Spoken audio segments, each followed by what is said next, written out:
I wasn't always a celebrity, people. I had regular jobs. My first job was working at Kmart. You guys familiar with the department store Kmart? Yeah, Kmart, they got a policy. If you don't show up to work for 3 weeks, they'll take your job away. They're not fucking around. I actually worked at Kmart for 4 days. That was my Kmart career.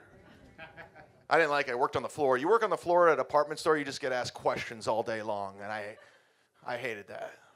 People come up, hey, where are the restrooms? I'm like, we had to move those over to Walmart. I'm going on break. This was the question that got me fired from Kmart. True story. What I'm about to say is 100% true.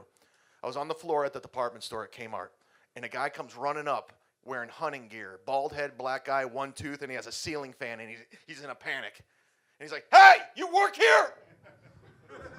Meanwhile, I'm in a Kmart uniform. I'm like, nah, dog, I'm just a big fan of the department store. Big fan. Blue light special forever. And he has a ceiling fan. He looks me in the eye and he goes, let me ask you something. Do I need a ceiling for this fan?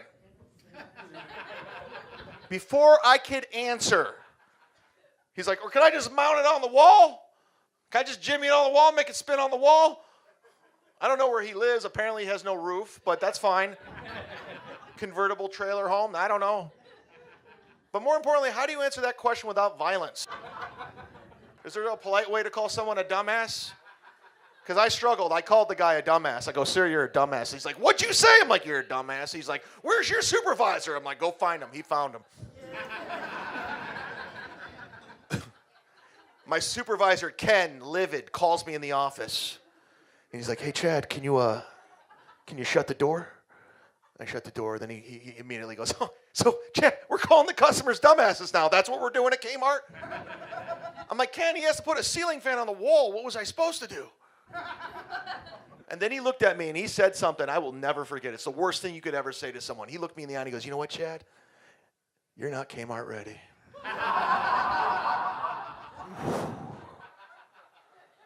Man, if you're not Kmart ready, you're just not ready.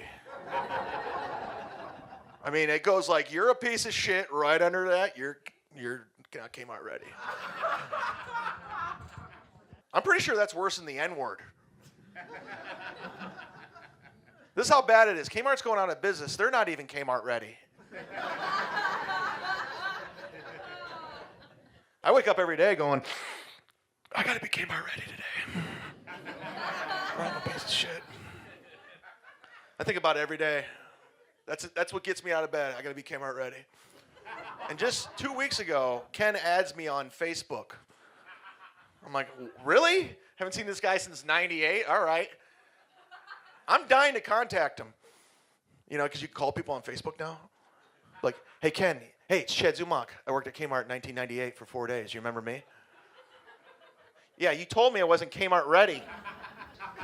Guess who works at Target now, bitch? Bam! And I hang up the phone because I have a rotary phone.